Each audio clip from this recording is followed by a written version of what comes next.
আসসালামু আলাইকুম, welcome back my dear sisters and brothers. আজকে আমি নতুন একটা এপিসোড নিয়ে এসেছি তোমাদেরকে বলার জন্য।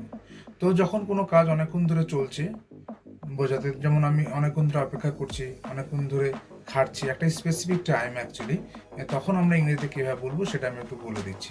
তখন আমরা এখানে একটা টেন্স ইউজ করবো, সেটা হচ্ছে present perfect continuous tense use করবো। যেমন আমি 2 ঘন্টা ধরে অপেক্ষা করছি, আমি 2 ঘন্টা ধরে খাচ্ছি, আমি 2 ঘন্টা ধরে বসে আছি। তো এই যে একটা নির্দিষ্ট সময় ধরে মানে অপেক্ষা করা বা অপেক্ষা করছো, এই ধরনের যখন একটা সিচুয়েশন আসবে বলার ইংরেজিতে, তখন আমরা কীভাবে বলবো সেটা আমি তোমাদেরকে বলে দিচ্ছি।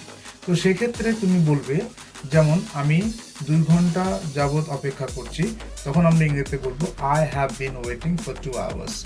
যদি সময়ের ডিউরেশনটা হয় তাহলে 4 ইউজ করব। আর যদি একটা মানে একটা নির্দিষ্ট সময় থেকে যদি হয়, যেমন ঘন্টা না বলে যদি একটা নির্দিষ্ট বেলা বলতো মর্নিং, তাহলে এখানে কিন্তু আমরা সিন্স ইউজ করতাম। যেমন 5 বছর 6 বছর যদি বলে, মানে ব্যাপী যদি বলে, ব্যাপী একটা ডিউরেশন আর কি, ব্যাপী মানে এত ধরিয়া এত ধরে, এই যে ধরিয়া কথা যদি বলে তাহলে আমরা কিন্তু 4 ইউজ করব। আর যদি একটা স্পেসিফিক থেকে শুরু হয় তাহলে আমরা কিন্তু সিন্স ইউজ করব। যেমন 6 ঘন্টা বললে যেমন সময়ের ডিউরেশন বোঝাচ্ছে, সেক্ষেত্রে আমরা 4 ইউজ করব। আর যদি মর্নিং বলে, নুন বলে, আফটারনুন বলে, একটা নির্দিষ্ট বেলা, তাহলে সেই নির্দিষ্ট সময় থেকে হলে আমরা সেন্স ইউজ করব।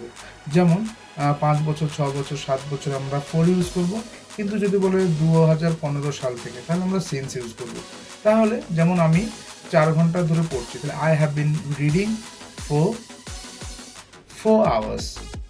আমি 3 ঘন্টা ধরে অপেক্ষা করছি, তাহলে কি হবে? I have been waiting for 3 hours. আমি সকালবেলা থেকে অপেক্ষা করছি, তাহলে কি হবে? I have been waiting since morning. Okay, বোঝা যাচ্ছে? তাহলে কি আমরা যখন অনেকক্ষণ ধরে অপেক্ষা করব, অনেকক্ষণ ধরে অপেক্ষা করছি কারোর জন্য, অনেকক্ষণ ধরে পড়ছি, সেই সিচুয়েশন বলার জন্য কিন্তু আমরা আই হ্যাভ বিন, তারপরে আমরা মেন ভার্বের সঙ্গে আইএনজি যুক্ত করবো। সো